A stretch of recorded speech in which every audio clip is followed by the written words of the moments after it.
My name is John Canessa. I'm the Lantern Initiative lead here at Newcastle Cathedral.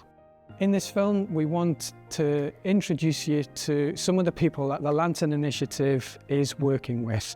It's not about any one person, it's about everybody at the cathedral offering a radical welcome to anybody and everybody who comes through our doors. I am on the streets now 6 months. I like to come to the cathedral every day. I maintain my sleeping bag, and the cathedral offer free coffees to the homeless. It's a chance to hit the reset button. At the cathedral, we have 3 core values, which are radical welcome, inspiring worship, and empowering worth. Now, with radical welcome, we look around and see who is not here and go out and actively engage with the wider community. And that has led us to working with a whole different variety of groups and individuals. And one of those groups is the Speaking Up Together group, which is a group of people who experience social isolation as a consequence of their disabilities. The thing I enjoy about being here is that we all got together as a group. We like it here because we felt like we feel like we're treated like equals, and we say all we're friends here as well.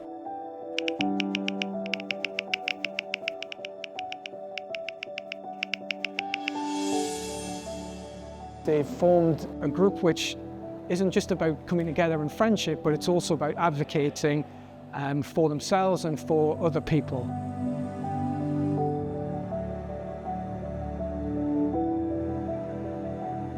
I've been working in the cathedral for the last 2 years now, and John and I have been able to work in a real creative partnership between the Methodist Church and the Church of England in a way that probably isn't done in many other places. We've been working together on a joint project called Recovery Church, which is a place for people who are seeking recovery from a variety of addictions, a brave space in which to talk about their struggles, their joys and their challenges around addiction, life and recovery, to explore who their higher power is for them and to be in community together. And what we're finding is that the people who come to Recovery Church, This is somebody recovery. it's not that they don't relapse or they don't have challenges in their recovery, but what tends to happen is those relapses are shorter and they can be honest about them and move forward. The difference that the Recovery Church makes to me is that it's about body, mind and spirit. It's a holistic approach to my recovery. I'm Laurie, and I currently work as the prehab coach at Recovery Connections in Gateshead. So my job is to navigate a pathway for people who would like to come into rehab. I am a member also of Recovery Church here. I'm a recovering alcoholic addict. I met John and Tracy, who run Recovery Church.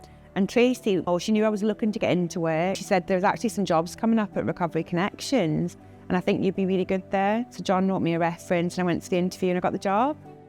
We have a pathway straight from prison. We have a hospital pathway, hospital liaison team. Many of those people have experienced domestic violence, significant traumas, really vulnerable people who need a lot of support. It's just invaluable that they have this as a first kind of safe space to come to, then be directed to other people. When John and Tracy first met me, I was without my job, my home and my children. Now I have a great job and I have one of my children back full-time and my youngest in my life very much so. You know, my life has been transformed. The Lantern Initiative is a key part of what I think church should be about, in addition to the things people expect us to be doing. It's as much a cultural thing as a project-based thing. But what it says is if people find themselves on the margins or overlooked for whatever reason, this is a cathedral that, like Jesus, wants to come alongside and walk people towards a future that at this moment they don't even know is possible.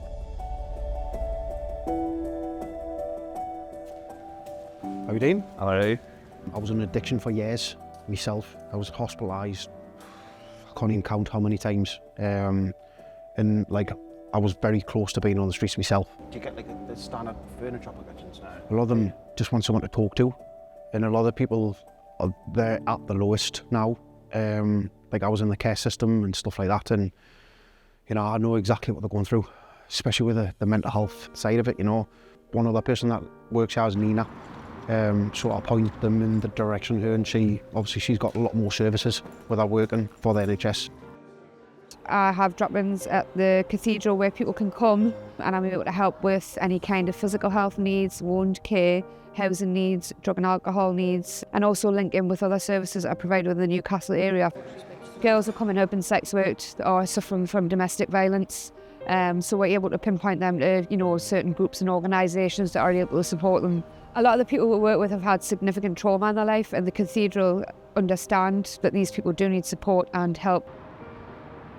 We're really grateful to those organisations who have given us grant funding or donated money, because it's enabling us to work, I think, in a creative way, working in the gaps in those areas where services aren't commissioned.